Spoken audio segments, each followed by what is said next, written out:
বন্ধুরা, তোমাদের জন্য সামনে যে প্রাইমারি টেট ইন্টারভিউ রয়েছে সেটাকে মাথায় রেখে আমরা পরপর একটা সেট শুরু করছি, যেখানে আমরা কন্টিনিউ ভিডিও দেওয়ার চেষ্টা করব যে আপকামিং যে টেট এক্সামিনেশন রয়েছে সেই এক্সামিনেশনে কী ধরনের প্রশ্ন আসতে পারে এবং কীরকমভাবে প্রস্তুতি নেওয়া উচিত এই সংক্রান্ত বিষয় নিয়ে আমরা আলোচনা করব। তো দেখো, আমরা প্রাইমারি টেট ইন্টারভিউ রিগার্ডিং সমস্ত কিছুই বললাম। আজকে যে ভিডিওটা আমরা করছি সেটা হচ্ছে ভিডিও নাম্বার 1, পর্ব 1। আমাদের যে সেন্টার সেটার নাম হচ্ছে অগ্নিবীণা ইনস্টিটিউশনের তরফ থেকে তোমাদের এই ভিডিওটা দেওয়া হচ্ছে। আমাদের ঠিকানা হচ্ছে বোলপুর শান্তিনিকেতন। আমাদের ফোন নাম্বার দেওয়া রয়েছে, যদি তোমাদের কোনো কিছু ডাউট থাকে তোমরা যোগাযোগ করতে পারো।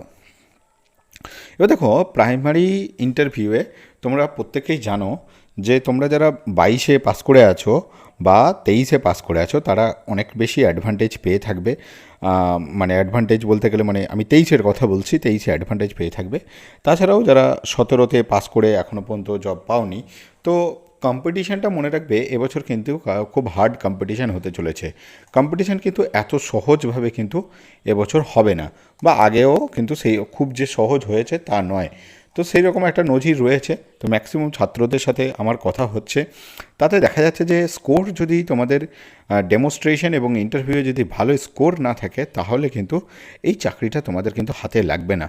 তো সেটাকে মাথায় রেখে যে আমরা একটা কন্টিনিউস ভিডিও দেওয়ার চেষ্টা করছি, সেট দেওয়ার চেষ্টা করছি, যেখানে আমরা এই চ্যানেলে দেখিয়ে দেবো যে কীভাবে পরপর তোমরা যদি সেটটাকে কন্টিনিউ করো তাহলে তোমাদের স্কোরটা কিন্তু অনেকটাই বৃদ্ধি পাবে।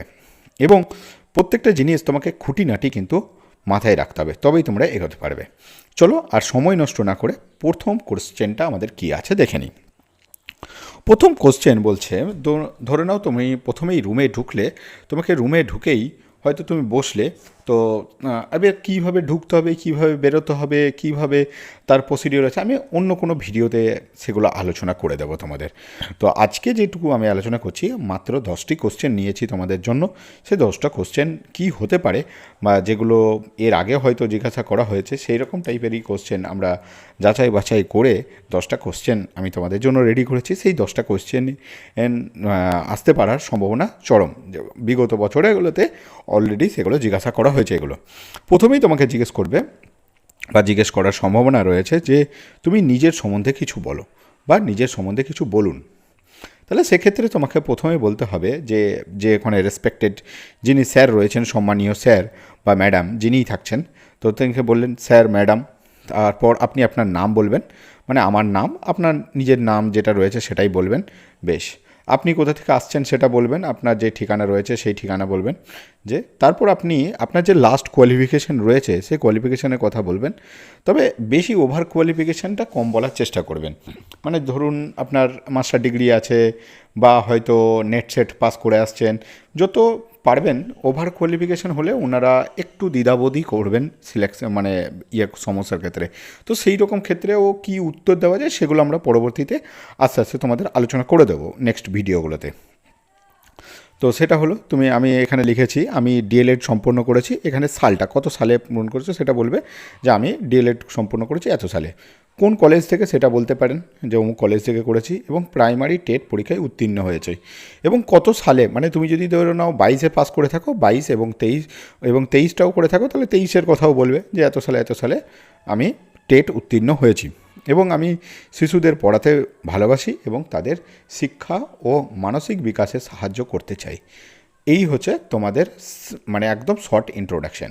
দেখো, ইন্টারভিউয়ারে যে কোশ্চেন করবে খুব বেশি বড় লেন্দি অ্যান্সার তোমরা এড়িয়ে যাওয়ার চেষ্টা করবে। কারণ হচ্ছে যত বড় উত্তর করবে তত সময়টা বেশি যাবে, বা আরও সেখান থেকে মনুষাঙ্গিক প্রশ্ন হতে পারে। তো যতটা পারবে সেখানে তোমার অ্যান্সার একদম অ্যাকিউরেট এবং শর্ট যেন হয়, সেটা তোমরা চেষ্টা করবে। পরবর্তী কোশ্চেন হচ্ছে যে আপনি শিক্ষক হতে চান কেন। দেখো, এই কোশ্চেনটাও আগের বারে করা হয়েছে এবং এটা খুব প্রাসঙ্গিক একটা প্রশ্ন। বলছে, তো আপনার উত্তর এরকম হওয়া উচিত যে কারণ আমি বিশ্বাস করি একজন ভালো শিক্ষকই সমাজের ভিত্তি গড়ে দেন এবং ছোটদের শেখানোর মধ্যে দিয়ে আমি আনন্দ পাই এবং তাদের জীবনের প্রথম শিক্ষাগুরু হতে চাই। দেখো এখান থেকে একটা কোশ্চেন হতে পারে যে প্রথম শিক্ষাগুরু আপনি কেন হতে চাইছেন, বা প্রথম শিক্ষাগুরু কিভাবে আপনি হবেন। দেখো বাচ্চারা যে তুমি যে শিক্ষক হতে চলেছো সেটা 1 থেকে 4 ক্লাস বা 5 ক্লাসের জন্য। তো সেখানে যিনি শিক্ষক মহাশয় থাকবেন সেটা একটা ছাত্রের জন্য সেটা হচ্ছে প্রথম শিক্ষাগুরু।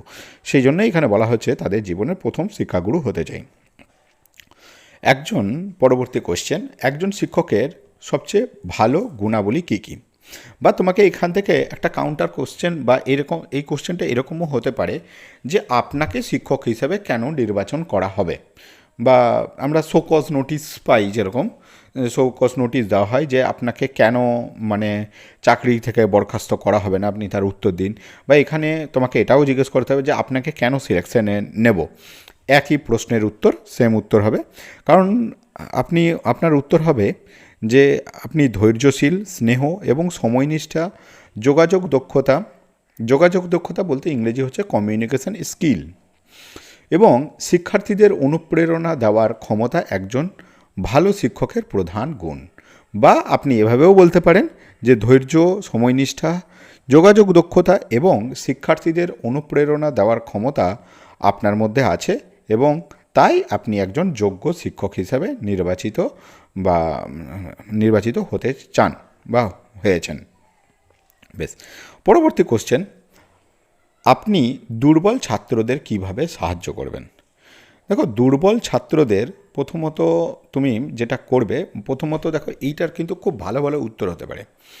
দুর্বল ছাত্রদের প্রথম যে তুমি তাদেরকে আলাদা করে সময় দেবে বা আলাদা করে ক্লাসের ব্যবস্থা করবে। তবে একটা কথা ইনক্লুসিভ এডুকেশন থেকে মনে রাখবে যে তুমি যে বাচ্চাদের হয়তো শিখতে পারছে না, তুমি যাদের আলাদা করে ক্লাস দিচ্ছ, কিন্তু তারা যেন বুঝতে না পারে যে তারা দুর্বল বলে তুমি তাদেরকে আলাদা করে ক্লাস দিচ্ছ, এটা মাথায় রাখতে হবে।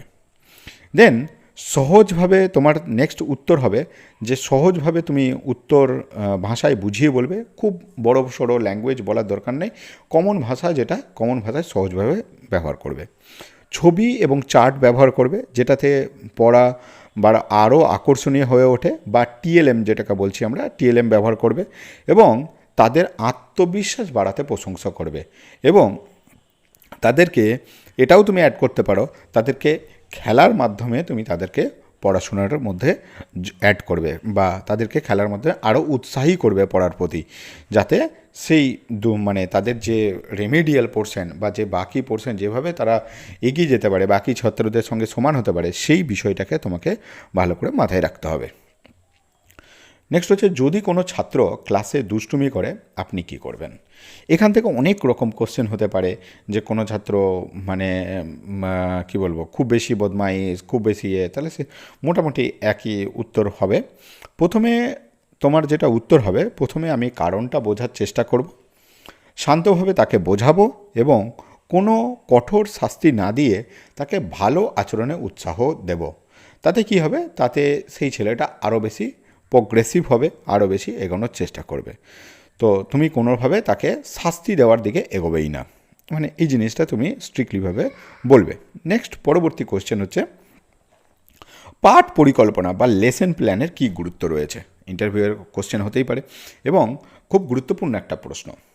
পাঠ পরিকল্পনা একজন শিক্ষকের সময়মতো ও সুশৃঙ্খলভাবে পাঠ সম্পন্ন করতে সাহায্য করে এবং শিক্ষার্থীদের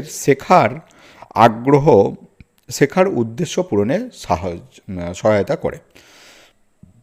পরবর্তী কোশ্চেন, আপনি ক্লাসকে কিভাবে আকর্ষণীয় করে তুলবেন। এটা বিভিন্ন রকমভাবে হতে পারে, ঠিক আছে। আপনি আপনার মতন উত্তর করতে পারেন। আমি যেটা উত্তর ভেবে রেখেছি সেটা হচ্ছে গল্প, গান, চিত্র, মডেল এবং খেলাধুলার মাধ্যমে পড়াশোনাকে আরও আকর্ষণীয় করে তুলতে হবে, এবং চাইল্ড সেন্টারিক যেটা পড়াশোনা, শিশু যেন বুঝতে না পারে যেটা পড়ানো হচ্ছে, তাকে পড়াটাকে উপভোগ করতে হবে। সেইভাবে তোমাকে তার পড়াশোনার মধ্যে তার যেন আনন্দ হয়, সেইটা তোমাকে নিয়ে আসতে হবে, সেই শিশু যেন উপভোগ করতে পারে। একটি বড় ক্লাস কিভাবে পরিচালনা করবেন। হ্যাঁ, এটা একদম প্রাসঙ্গিক কোশ্চেন, যেটা ম্যাক্সিমাম স্কুলে দেখা যায়। দেখো এখান থেকে তোমাদের একদম কোনো একটা বিদ্যালয়ে এবং ছাত্র এবং শিক্ষকের যে অনুপাত সেটা হওয়া উচিত, তোমরা প্রত্যেকেই জানো 1:30 হওয়া উচিত। বাট তোমাকে যদি জিজ্ঞেস করে একজন আদর্শ বিদ্যালয়ের শিক্ষক সংখ্যা মানে ছাত্রের সংখ্যা কত হবে, 1:25। এখানে তোমাকে জিজ্ঞেস করছে যে একজন মানে যেখানে 50 জন ছাত্র আছে সেখানে তুমি স্টুডেন্টকে কন্ট্রোল করবে কীভাবে। দেখো, প্রথমে তোমার উত্তর হবে যে আমি ক্লাসকে ছোট ছোট গ্রুপে ভাগ করে নেবো। তোমরা যারা ডিএলএড করেছো তারা প্রত্যেকেই এইভাবে তোমরা ফাইনাল টিচিং করেছো বা ক্লাস মেনটেন করেছো, তোমরা প্রত্যেকেই জানো। বাস যেগুলোকে আরেকবার রিভিশন করে নাও। ক্লাসকে আমি ছোট ছোট গ্রুপে ভাগ করব, শৃঙ্খলা বজায় রাখবো, প্রতিটি শিক্ষার্থীকে অংশগ্রহণে উৎসাহিত করব। মানে কোনো স্টুডেন্টস যেন সেখানে ছোট ছোট গ্রুপে ভাগ করে নিলে কী হবে, প্রত্যেকটা স্টুডেন্ট সেখানে পার্টিসিপেট করতে পারবে এবং সেখানে যেন মনে না হয় যে কোনো স্টুডেন্ট পার্টিসিপেট করছে না, তাহলে কিন্তু সে একটু সেই ব্যারিয়ার থেকে বা সেই ডিস্ট্র্যাক্ট হবে সেই ছাত্রটা। আপনি যদি দেখেন একজন ছাত্র পড়াশোনায় মন দিচ্ছেন না, তাহলে কি করবেন? খুবই প্রাসঙ্গিক কোশ্চেন। আপনার উত্তর হবে, আমি তাকে ভালোবাসা ও ধৈর্যের সঙ্গে বোঝানোর চেষ্টা করব এবং তার আগ্রহ অনুযায়ী পাঠকে সহজভাবে উপস্থাপন করব। তাহলে আপনার ধৈর্য এবং ভালোবাসা থাকবে পড়ানোর মধ্যে এবং তার আগ্রহ অনুযায়ী তাকে পাঠকে সহজভাবে উপলব্ধ করতে হবে। আপনার শিক্ষণ পদ্ধতি কি হবে? এটা যদি আপনার প্রশ্ন মানে ইন্টারভিউয়ের কোশ্চেন হয়, তাহলে আপনার উত্তর হবে, আমার শিক্ষণ পদ্ধতি হবে শিশুকেন্দ্রিক, যেটা চাইল্ড সেন্টারিক বললাম, এবং কার্যনির্ভর। এবং আমি চাই শিশুরা করে শিখুক বা শুধু শুনে নয়, মানে তারা মানে যে তুমি কাজটা করাবে, যেমন তুমি একটা কিছু পড়া দিলে বাচ্চাদের, সেইটা যেন মানে সে যেন সেটাকে ফিল করে, সেটাকে উপলব্ধি করে। জাস্ট শুনে শুনে মনে রাখলো, খাতায় লিখে নিল, এটা নয়। তারা পড়াশোনার ভেতরে যেন ডেপথে ঢুকতে পারে। তো তোমরা প্রথম ক্লাসটা আমাদের কেমন হলো তোমরা একটু কমেন্ট সেকশানে জানাও, তাহলে আমরা সেইভাবে, বা তোমাদের কোনো প্রশ্ন থাকলে সেটা আমাদেরকে জানাও, তাহলে আমরা সেইভাবে ক্লাসটাকে সাজাবো। বা তোমাদের আরও কিছু যদি জানার থাকে তাহলে আমাদেরকে কমেন্ট সেকশানে জানিও। ধন্যবাদ।